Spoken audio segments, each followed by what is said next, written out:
Hi, I'm Phil Cook, and welcome to this episode of the Phil Cook Podcast. Today, I'm going to interview Butch and Julieann Hartman. Now, they have a company called The Garden Productions, and, Butch was a legend at Nickelodeon for many years. He's an animator, longtime story editor, creative director, producer. He and his wife, Julieann, have joined together. About 4 years ago, he left Nickelodeon. They joined together and launched Garden Productions, and they're working on new children's programming, animated programming, that's really top quality stuff. And so, and even, whether you like animation or not, this is a fantastic interview because it's really about telling a story.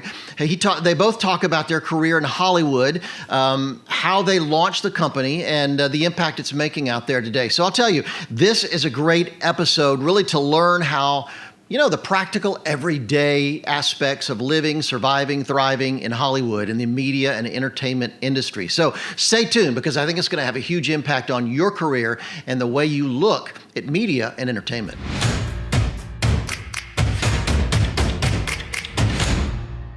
Butch and Julieann Hartman, thank you so much for being on the podcast on this episode. I am thrilled that you're here. It's funny, you mentioned a minute ago, we first started talking about this in 2019, and it's finally happened. So welcome to the podcast. Well, thanks for having us on, Phil. I'm so sorry it's taken us 3 years to finally get around. And we look a little older, so that kind of sucks. Think about how much better looking. We would have been so much better looking back then on this podcast. So much. Well, time marches on. There's not a lot we can do about that. So you guys have been in Hollywood for what, like 35 years, correct? Well, a while. Well, she was actually born in Burbank. I was born in Highland Park, Michigan, which is near Detroit. And I came out here in 1983. But I've been in the animation industry, for since 1986. So what's that, 20 or 30? A really long time. 35 something years, long time. Well, you're way too young for that. But so let's go back. Both of you go back and tell me a little bit about how you got to where you are. How did you get in the business to begin with? No, go ahead, Julieann. Well, I always wanted to be an actress when I grew up. And so I, struggled, of course, as all struggling actors do. And I landed a really great job on the game show Jeopardy because I needed to eat. And, my mother didn't want to pay for me anymore. So she said, you better learn to do something else besides this because you're not making any money and the well's going to run dry soon. So I got this amazing job at Jeopardy when I was 21. And she actually answered an ad in, was it Variety? Yeah. Just a typist wanted. Wow. She goes in, she types, does the test. And she gets the job. They go, oh, by the way, it's for the game show Jeopardy. Are you interested? And then so she got I was there for 15 years. And during that time, of course, I met my husband. And then, who is he? I'd like to this meet guy. This is my boyfriend. I only bring my boyfriends on podcasts. Oh, good. That's good choice. That's wise. Yeah. Very interesting. And you met while you were at Jeopardy. Yes. And what happened was, of course, I still was not going to lose my dream of being an actor, right? But Jeopardy they were so sweet. Alex Trebek was actually our boss. He was our producer and the host first. And he always called me Big Red. He'd say, Big Red, if you want to go on the auditions, you go right ahead. So I got to do that kind of stuff as well. But I started doing stand-up comedy. And when I started doing stand-up comedy is when I met him. And so I was doing stand-up comedy at the time because I had been in LA. I came from Michigan I wanted to be an animator. I've made my living primarily as a cartoonist, animator, writer, director, all that stuff. But at the time I got bitten by this comedy thing. I wanted to do stand-up and started doing stand-up and met her doing stand-up comedy. And we were such good comedians, we stopped doing stand-up comedy and got into what we really wanted to do. And so now we just pretty much, I worked at Nickelodeon for 20 years, making several animated shows for them, and then got done with that. Now we're producing our own stuff. Well, so tell me, at Nickelodeon, where did you end up? What role were you playing towards the end of your time there at Nickelodeon? I ended up, I got there in 1997. I had pitched a little cartoon called The Fairly OddParents. It was one short cartoon. I pitched it to them. They liked it. They liked it so much they gave me a second cartoon, and we're talking like a 7-minute cartoon. I got to do another 7-minute cartoon. And for about 2 years, I did about 6 or 7 versions of the Fairly OddParents, 6, 7 cartoons. And that was like the rough version of it. And then they liked it. They focus tested it, which is one of the biggest nightmares of your life as a producer in Hollywood. Yeah. When they focus test something, but mine's worse though, because it was a room full of kids. That was the worst thing. You're like, oh, these kids can determine your life is in your life is in their hands. Anyway, the kids liked the show, and then Nickelodeon picked it up. We made 6 half hours, and that premiered in 2001, and it did so well. They wanted to make more, but they only had the 6 half hours because they waited so long. So they had to run the first 6 half hours for a year. And the ratings kept going up and up and up and up on those first 6 half hours. And then we ended up making it for the next 18 years of Nickelodeon. So was Nickelodeon your first official animation job, or had you been doing it elsewhere? What was the first animation gig you ever got? I went to Cal Arts as a student. Okay. Up in Valencia. They were the only schools in the country at the time that taught character animation. So I took the class. I went and took classes there. And my very first job out of college was for Marvel Productions. They had a studio in the Valley. And I'm thinking, this is going to be great. I got a job. I got hired. I'm going to work on Spider-Man and Hulk. It'll be great. My first job was on My Little Pony. And I started working on My Little Pony. And I got fired from My Little Pony. I wasn't good enough to draw the ponies. And so it was the beginning of me realizing that I had to increase my skill set.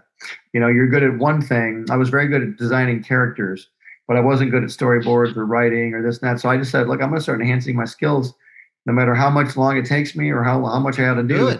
I started learning on the side, working all night long, meeting who I could meet. And 10 years later, when Fairly OddParents rolled around, I was ready to do my own show. It's interesting. You know, I got fired from my job when I was 36. And honestly, looking back, it was the best thing that ever happened. It was kind of the kick in the butt I needed to go to the next level and really get my act together. And I found so many people like you guys that, once you were fired, it really energized you. Instead of it kicking you off the rails and making you give up, it just really put a fire under you to go to the next level. Is that kind of what happened? Yeah, for sure. And I think it's interesting. This is going to sound like such an old guy thing to say, but back in those days, a lot people people. This is going to sound so bad.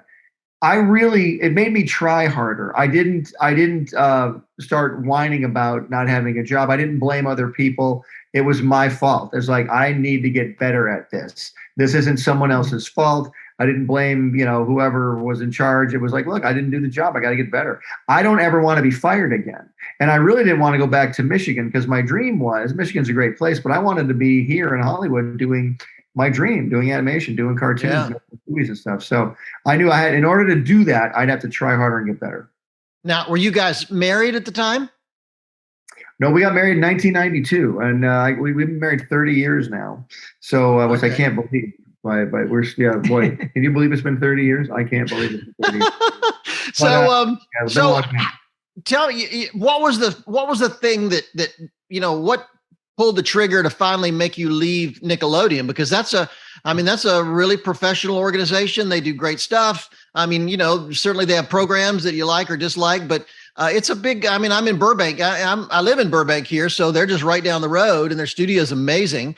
What was it that made you finally pull the trigger to walk away? I was there for exactly 20 years. And when you're anywhere for 20 years, whether it's amazing or not, and this is a weird thing, unless somebody out there can experience this, after 20 years, I just started getting this thing going, I need to do other things. I love being here. I have nothing bad to say about Nickelodeon. We had such a great relationship. It was a wonderful place. They gave me so many opportunities, but it was just like, I need to go out and start doing some other things. Sink or swim. I got to start trying some stuff on my own. I sort of got a little bit tired of that whole studio thing where you got to pitch something, get it approved. It takes 2 years to get on the air, sometimes 3-4 years to get on the air. Not. No studio makes a quick decision unless it's a sequel to something. But and even in that case, sometimes the decisions aren't that quick. But I was like, I'm just going to start trying to do some stuff on my own. But what I really wanted to make was some Christian content because I'm a Christian guy. And I saw a real blank space in the Christian market for great Christian animation. And I'm not saying there's none out there, but there's very little of it out there. And so I wanted to create something really cool in the Christian space. Let me do a little side trip for a second. And that is, Julieann, when that moment happened about walking away from Nickelodeon, from a marriage perspective, how did that go? I was really happy because now he was going to be, we were going to start working together, and our kids were raised, and they were adults. So it was we have 2 daughters, by the way. Yeah, 27 and 25. But it was like the perfect time. And so I was excited about it because we are very both passionate about entertainment, especially in the kid space, because we know that kids are influenced by entertainment. And if we can have any part to play in this, we want to do something to help kids, and right now we're doing a Christian cartoon. So we want to help kids understand about Jesus and who he is and who they are in him. And so that they can be raised with the foundation of the gospel of Jesus Christ. Mm-hmm. Well, I ask you because I get a ton of people writing, emailing, calling about, should I come to LA? I want to come to LA. What should I be thinking about? And one of the things I always tell them right up front is you and your spouse, your significant other, whatever, you have got to absolutely be on the same page. That's the biggest thing. I think probably I see more marriages fall apart in Hollywood because one wanted to come, one didn't. I actually spoke at a kind of a gathering of Christian screenwriters recently here in Hollywood, actually a couple of years ago here in Hollywood. And one of the guys in the back raised his hand at the very end during Q&A, and he said, my dream for my life has been to come up to Hollywood and write screenplays. He said, I'm from Iowa. He said, my wife grew up in Iowa. She doesn't want to come to Hollywood, never did. And he said, she finally relented and said, okay, I'll give you 3 years. We'll move out to Hollywood for 3 years, pitch your screenplays, see what you can do. And he said, my 3 years is up next month. And he said, I haven't sold anything yet. And, my agreement with her is I have to go back. But that's the last thing in the world I really want to do. And I just felt so bad for the guy that, and it's not that he's right and she's wrong, or she's right and he's wrong. You bought a screenplay from him, right? Well, I should. I could have probably gotten a great deal. You didn't feel that bad. But I just think it's so important that both of you being on the same wavelength on something like this, because that's, I don't know, I see more marriages fail here because they can't seem to. And you got a great point there. But the good news about our marriage is we met in Hollywood. We met here. We met.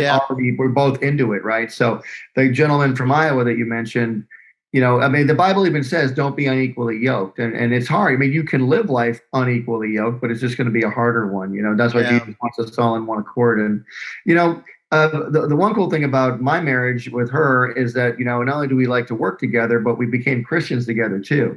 So our walk with the Lord began at exactly the same time. So we became Christians as older people. So we didn't have a lot to unlearn. We weren't raised in Christian homes. So we ended up, okay, what does this mean? It was kind of a cool exploratory thing together, Whatever the Bible said, we did. That's great. Okay. That's good. Yeah, that's good. Didn't know anything Except else. For the stoning stuff. Yeah, we didn't stone anybody. We didn't I've cut the stoning way back. Don't want stoning, but yeah. So you left Nickelodeon, and how long ago was that? That was 2018, and I left in 2018 with dreams of wanting to do just a ton of new things. But as we know, all those new things require funding. They require a whole time. I mean, the one thing I want to tell people out there. Your dreams in Hollywood are absolutely possible. Your desires to make entertainment, to write screenplays, to do animation, make movies, they are possible, but they take a lot of effort. And like anything, everything, it comes down to, it's called show business for a reason. Everybody wants to make money doing what they love. So continue to do it. Walt Disney said very famously, we don't make movies to make money. We make money so we can make more movies. That was his philosophy anyway. I doubt the people running the place now think the same thing, but anyway. But you can do it. It's just going to take some effort. Like the gentleman who couldn't sell something within 3 years. I admire him, but it sometimes takes a little longer to sell a screenplay, especially if only all you have is one screenplay. I would tell that guy, have 8 or 9 screenplays. Yeah. Oh, by the way, go produce a 1-act play over here down in North Hollywood and go do these and start networking, start doing voices, do whatever you can. Start networking and start meeting people. My biggest advantage was I was at many animation studios through the years and met a ton of people. Voice actors would come in and out. Famous people would come in and out. special artists would come in and out. You get to meet all these people, and you're like, okay, you don't realize it at the time, but seeds are being planted toward your future. True. I agree 100%. I think there's something to be said for being where the action is, not from an ego perspective, but because you're just circulating. I remember Ralph Winter, who produced, X-Men, Wolverine, Planet of the Apes. For a number of years, he had an office on the lot at 20th Century Fox, and I'd go to visit him every once in a while, and he would tell me, just being here geographically makes such a difference. He said, I bump into the head of the studio walking to lunch. He said, I run into the head of production just walking across the campus. Just being at that place where people are really does make a difference. So I think there's something to be said for being in LA, being in Hollywood, being in an area when I was at Nickelodeon, every 3 or 4 months, they have a new crop of interns come in, like 20 new interns, faces, and they would all ask me to have lunch. And I was like, instead of having 50 individual lunches, let's have one big lunch. You guys we'll bring in Chinese food or whatever, and then we'll just sit and we'll eat, and you guys can ask questions. And so that became the thing we did. We'd sit down, and I would say to every one of the interns, congratulations, you guys got in the building. You're in this building. There's a million other people fighting to get that seat sitting in right there. You're in a building. You're probably not getting paid much right now, but at least you're here. I would hire some of these people too. We'd meet them, and some days we'd be like, can anybody around here draw like this particular thing? Can you do this? I'd point, oh yeah, come on over. Suddenly the kid can draw. Oh, great. Let's hire this guy. And then he'd get a job on the show. And so you're being in the building. That's the trick, is to get into the building. Yeah, it's really, really good. Really good. So, okay. So you two left, you launched your new company. And what have you been working on? What's the first projects you've done? What are you most excited about? What's happening right now? Phil, I'm so glad you asked that. There you go. I'm setting you up. That's called teeing you up. It's called a setup. We have this brand new cartoon. It's called The Garden. I know it's backwards right now. It's called The Garden. No, it looks great. This is a Christian cartoon. This is Lenny the lion, and this is Lucy the lamb, and they live in a magic garden where anything can grow. And you can plant apples, oranges, you can plant ideas, anything will grow in this garden. And basically it's the Garden of Eden. And every day God comes down, they call him the boss. Hi, boss. And God comes down as a rainbow and gives them an assignment, and they have to do it. And they normally mess it up terribly and have to do it better. And so they learn through a scripture or a song how to do it better. And so it's for kids 3 to 8. We're making 40 episodes right now, and we want it to be the next VeggieTales. We really think it has a shot at least getting, in that echelon, the same category as VeggieTales. But VeggieTales is such a great cartoon. We want to be in that same category.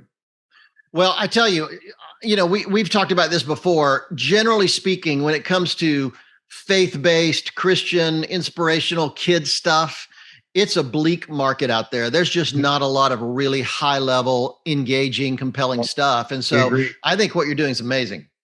Thank you, because we really saw a huge hole in the Christian market. And I'm like, you know what? I know for a fact I can make a cartoon to fill that. Now, this is just our first cartoon. This is kids 3 to 8, and it's uplifting. It's fun. It's a dead on, Bible teaching cartoon, but it's not boring. We wanted to make it funny. Yeah. It's very light. It's like watching Fairly OddParents with different characters that talk about the Bible.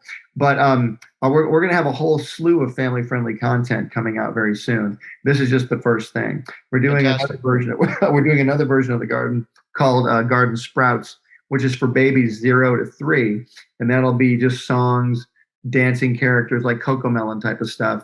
And then we're going to move on and do some other stuff too. But right now, setting up the company has been the biggest challenge in the last 3 years. Because, Phil, you go to a company like Nickelodeon, there's already a Xerox machine there. There's already a water cooler there.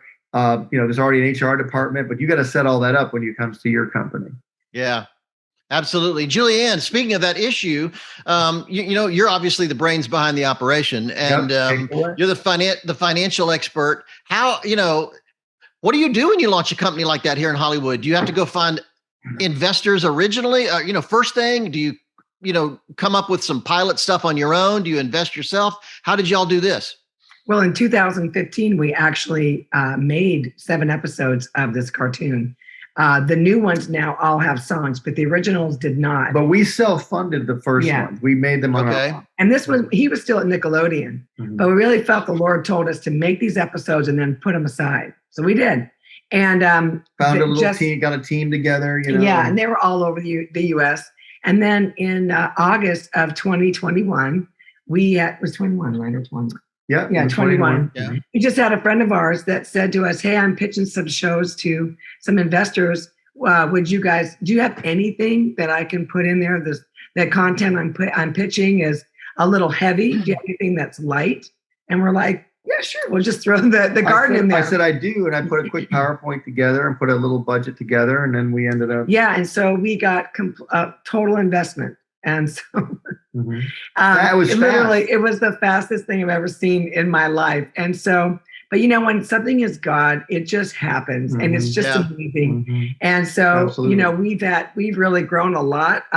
We work together, we live together, we are husband and wife together, and we have to really keep those separate because there is a lot to do when you're first starting out. And, in the beginning, we didn't have all the employees yet, but we've called upon some friends that he worked with at Nickelodeon that helped us get set up with all of our artists and production and all that. And so we're going strong. And so now, we're in the distribution stage, and, that's a whole other side to it as well. And so I know that's one thing we learned for sure. Like, as a creative guy, a lot of creative people do the creative part really well, but they don't do the business stuff very well, right? Because they never had to learn it. But we wanted to learn it. I'm like, we were praying about it. Lord, show us how to do this business stuff. And people just started coming out of the woodwork, like, I can teach you this, I can teach you this. Like getting on the phone with a distributor, I got to put my pen down and talk about how to distribute the cartoon, what you're going to make, who it's going to go to, what a better strategy is. There's things called open and closed windows, which we're finding out about, first window, second window, all of this stuff. And you're going, wow, what does all this mean? But once those doors start getting unlocked and you start wanting to go see what's behind those curtains, you're like, wow, okay, we just need a little more manpower here. But Philippians 4:19 says he supplies all of our need. So it's like, look, Lord, we need this person and this person and this amount of funding. Now, does it just show up like a treasure chest? It'd be nice if it did. Well, in this case, sometimes. Yeah. Well, we were able to meet some very motivated people. And my pitch was this: do you want your grandkids to watch some really great stuff? Who's a grandparent out there? Yeah. And all these people started raising their hands. I said, look, right now, here's the state of the way things are right now. And I showed some examples of what's out there now. I said, wouldn't it be great if there was something else out there? And I said, and here's what I'm proposing. And then people were like, you know what? I can get behind that. And then people got behind it. You know what I love about this the most, though, Phil, is how God has just really grown us into really walking by faith in all of it. Oh, heck yeah. And I'm not like, I refuse to be. There's been a few times where I've been, kind of stressed, but I'm like, but he always reminds me, this isn't about you, because the enormity of the show, Julieann, you cannot do. You have to rely on me for everything. So it's really cool when you just go, even though like we're the owners of the show, where I'm still like, well, he's still the boss. And so I just work for him. So whatever the problem is, he's got to figure it out and make it better. Well, that's the beauty of it too, Phil. When you put in the extra time and the extra work and you put in all this extra stuff and then you own it at the end of the day. This isn't pitching a show to a studio where you pitch it, they make 5 seasons and you walk away with some money, but then they own it for the rest of your life. And you're like, it'd be really nice if I owned that thing I put my time into. I'm all about encouraging people to own your own stuff, and happy to talk to anybody who wants to learn that. Well, a lot of filmmakers watch this podcast, and particularly Christians in churches and ministry organizations and freelancers who want to take a step like this. Let me ask you a couple of questions that would really help them. First of all, I think the self-funded pilots that you did, that proof of concept is really, really important. There's 1 million people out there with a good idea, but people that have a good idea and have something to show, and as an example, they move to the front of the line. Would you agree with that? Yeah, I do. And here's why they move to the front of the line, because you're right. Most investors invest in the person, not the project. The project is important. But when I had a podcast, I had some high-level execs, Hollywood people, guys on my podcast. I said, guys, what's the first thing you look at when you're going to buy a project? And they said, the person. Can I hang out with this person? Can I trust this person with multi-millions of dollars? Will they deliver a good product? Yeah, the idea might be great, but can the person deliver it? Look at the person's life. Look where they come from. Look who they are. Do they have a track record? Yeah. A lot of people, like, let's say a 24-year-old comes in with a great idea as opposed to a 65-year-old. I'm not trying to age discriminate, but what has the 65-year-old done? Have you done anything? I want to help you and support you, but I'm more apt to support the young kid who's trying to do something as opposed to someone who's older who maybe should have done something by now. You know what I mean? And there's all kinds of different things. But yeah, they moved to the front of the line because they're proving they can do something. And by the way, everyone's got a phone now. Everyone's got a TV studio right here. True. In you can go on YouTube. You can do all kinds of stuff right now and show me what you can do. Well, we have this interesting, I'm sure you've been to it, the animation, kind of the festival mall thing we have in downtown Burbank, where they lock off down, the main street, and down San Fernando, down in Main Street, Burbank. And young animators, designers, creative artists come in and set up their booth, and they sell stuff. And it's amazing that a lot of these guys are Disney employees, Nickelodeon employees. They have full-time jobs, but they're also working on their own thing on the side. And they're selling animation cells, and they're selling comic book, graphic novels, things. Yep. So I'm just a big believer that, I wrote 2 or 3 books while I was working full-time for an organization before we launched Cook Media Group. And so I'm just a big believer that don't wait, start now. Whatever you feel God's given you something significant to do with your life, stop just looking for that producer or that studio or whatever. Start wherever you are. Well, look at the day and age we're in right now. You can do anything. You could be a TikTok star overnight, and it's funny. Yeah, I could be one overnight. Well, what's funny is that whenever we're out and our daughters, they're 27 and 25, they'll be like, Mom, you're never going to know this, but that guy over there is famous, like more famous. Who's that guy? Yeah, not you, that but guy? Some other guy. We're on a plane, like, oh my God, do you know who's sitting in front of you? And we're like, no, right? And so, but they're like super famous. So you can do anything, you really can. It's a kind of crazy Wild West out there, but you really can. But we know that to be a sensation on TikTok or even Instagram or on YouTube, that takes a lot of work. And most people don't have the discipline to do that. I was going to say that the last thing I want to see, I remember when I was younger in the animation industry, I was in my 30s, and I'd see guys in their 50s, and I'm in my 50s now, but I'd see guys in their 50s and 60s, and they would be living paycheck to paycheck. And they're 55, 65 years old, and it's like, these guys are, they do their great work, and then they leave, and they don't own anything. They've never been able to sell anything or even try to sell anything. And by the way, not that you have to. If you don't want to sell anything, that's fine. I'm not saying you have to. But if you want to come out here, I always encourage people, don't just be an actor. Learn how to write. Learn how to produce. Learn how to get on a set. Be the low man on the totem pole and learn how a set runs. There's a young man that I work with now. I'm encouraging, get out there and get some production work. Learn how the studios work. Get in there and just make some connections, man. Because let's think about it. Face it, Phil. How many bad movies are made every year? Tons. Plenty. Right? Plenty. But they hire all their friends. These guys hire all their friends. They hire all their pals, and they come and make that movie. Then they go and make another bad movie. And occasionally maybe they'll make a good one. But they make all these bad films because they have connections. Don't be an island unto yourself. Get out there and make some connections. Awesome. All right. So if you could say one thing to encourage people that are trying to get into that business, trying to make their mark out there, come to Hollywood, not come to Hollywood, whatever. If you could tell them one thing, what would you tell them? Both of you. Well, for me, if they're a Christian, let the Lord lead you. Because, LA is not for everyone. I'm born and raised here. I know, this is my land, my people. You live in Calabasas now, though, so it doesn't really. But it's not for everyone. And so if you will get swallowed up here. But I do believe even if you're not a Christian, then you sometimes will hear that voice on the inside of you. Don't just get excited about seeing what someone else is doing. Just ask the Lord, where do you see me? Where do you want me? That's good.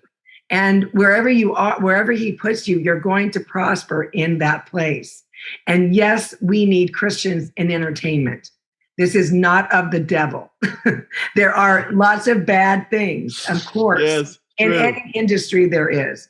Yeah. But people are influenced by entertainment every day. Even the ones that say they don't, they've got their, stuff that no one sees, their big screen TVs in rooms no one sees. But let the Lord lead you, because being at the right place at the right time is a lot better than being at the wrong place. And that's so good. That was a lot more than one thing. Sorry. That was way more than one thing. There you go. All right, follow up. Well, hopefully I can't follow that. I'll try. But I'll say this. If you're a Christian or non-Christian, this applies to you. Get out of your father's house. Like God said to Abraham, get out of your father's house and to a land I will show you. And Abraham took forever to get out of his father's house. He even brought most of his stuff with him when he went out of his father's house. But he eventually made the decision. So you, right now, whatever you're doing, if you're watching this right now, there's a decision you have to make that's going to be a little uncomfortable, but it's going to lead to your destiny. And walking toward the destiny is uncomfortable, but it gets a lot more comfortable once you start moving. So start getting out there is the main thing I would say. Great. So where can we go to find out more about what you're doing? Where can we get the updates on the new animated series? Where should I send people? Well, right now, you can go to PureFlix and watch the Garden Christmas episode. It's on right now. If you're watching this after Christmas, the Garden will be on PureFlix. It's going to be on Yippee TV. We're on the Australian Christian Network right now, and we're going to be on ChristianCinema.com. And you can also find us at GardenCartoon.com. Find out about the whole show there. You can even get the first episode for free there. Yeah, there's lots of updates on that as well. GardenCartoon.com. GardenCartoon.com. We'll put it in the show notes so everybody can see it and go check it out and find out about it. And we'll put all the places where the show's airing right now. And keep us up to, let's give another little visual here. Tilt down. Yeah, that's good. That's very good. Well, listen, thank you so much for being on the program. Animation is not in my wheelhouse. I have no expertise in that whatsoever. Stick figures are a real challenge for me. It's all a story, though. It's all a story. If you're a filmmaker, you're a storyteller. So I just tell stories with cartoons. That's all I do. That's fantastic. Well, thanks for being on. We really appreciate it. And I just wish you the best with this. And maybe, we'll do a part 2 here. We need to catch up maybe in 6 months or so with the next series and and see what's going on. Well, thank you so much, Butch and Julieann, for being a part of the podcast. Those guys I just have so much admiration for, becoming so well known at major networks and studios and companies here in Hollywood, and then launching out on their own to build their own company. They've really done a great job, and I'm so impressed with that. And by the way, my book, Ideas on a Deadline, you know what? If you haven't gotten it yet, I encourage you to. How to be creative when the clock is ticking. And Butch got fired, like I got fired from my job when I was 36 years old. And let me tell you, there's no pressure like being unemployed. I wish I'd have had the things that I write about in this book. I wish I'd have known about that when I was 36, and that might have cleared up my thinking a lot quicker and got me on the road so much faster. So I encourage you, always be ready to come up with the ideas that you need when you need them the most, no matter how much pressure you're under. That's really, really important. So anyone that wants to learn about Hollywood, learn about storytelling, particularly animation, share this episode with them. Rate it, talk about it, share it on social media. I think this could really help get the word out in a big, big way. And thank you for being a part of this community and listening to this podcast. And I'll see you on the next episode.